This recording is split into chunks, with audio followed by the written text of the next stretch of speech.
Welcome to Cocktails with Rosie. I'm Rosie DeCipio of La Macchia Realty.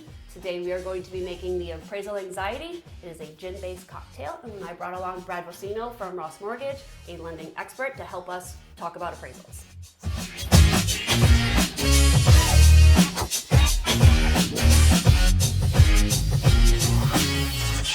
Thank you for having me, Rosie. I'm really excited to be here and to talk about appraisals. Let's get started. Tell me a little bit about how an appraisal gets ordered. Okay, well after a home buyer has an accepted offer on a property, they'll sign a contract, and during that time frame they're also working on their application with the lender. The lender will then order an appraisal very early on in the process in order to, for our purposes, determine that the property is worth what they're paying for it, or potentially more, depending on the situation. Okay, so after the purchase and sale is signed with an attorney, then you order the appraisal.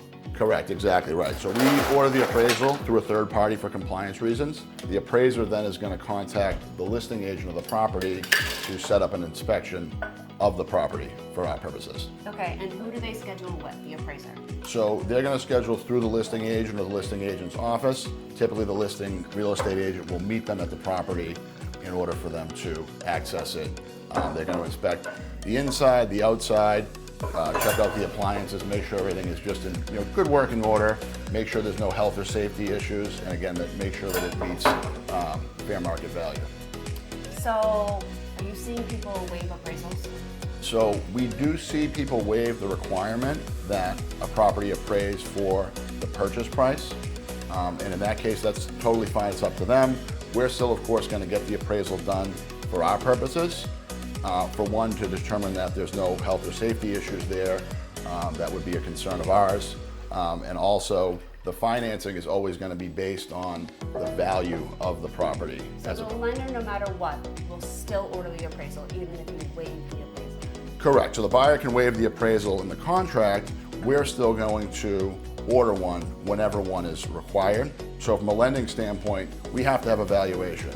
In most cases, that's done via a full interior-exterior appraisal. There is the possibility, under certain scenarios, that we as a lender can obtain an appraisal waiver. Okay, and how often does that happen? It's pretty random. I mean, I would say overall percentages are maybe 10 to 20% of transactions. There's some restrictions on it. It has to be an owner-occupied residence usually. It has to be a single family. Multifamilies aren't eligible. Could be a condo, which is also a single unit property.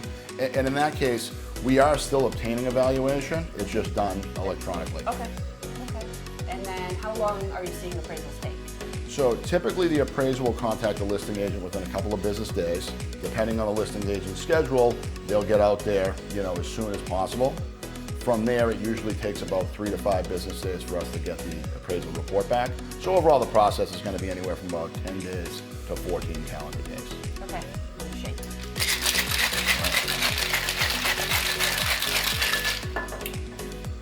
What do you do when it comes in low?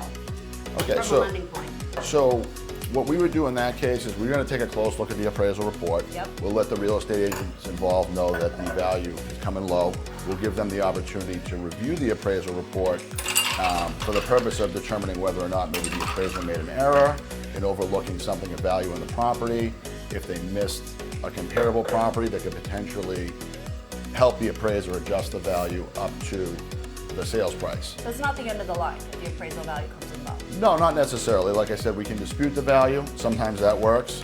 If it's determined that disputing the value doesn't make sense, or if we dispute it and it doesn't change anything, then what will happen is the financing will then be based upon the appraised value versus the purchase price. And that's where the appraisal gap can come in, the coverage, where a real estate agent will write in a certain amount of money into your contract that you can either pay the difference on or renegotiate, right? Correct, exactly. So what we find is, in more of a seller's market, buyers, are and have to be more willing to cover those type of gaps. But in a buyer's market, right, the seller would be more likely to come down. But oftentimes we see appraisers, or I'm sorry, not appraisers, buyers and sellers basically splitting the difference, knowing that it's sellers still getting a good price, buyers getting the property for close to fair market value. Still getting over and then renegotiating is in their best interest. Correct, exactly, Grab right. that spoon, Sure. these guys a stir. All right.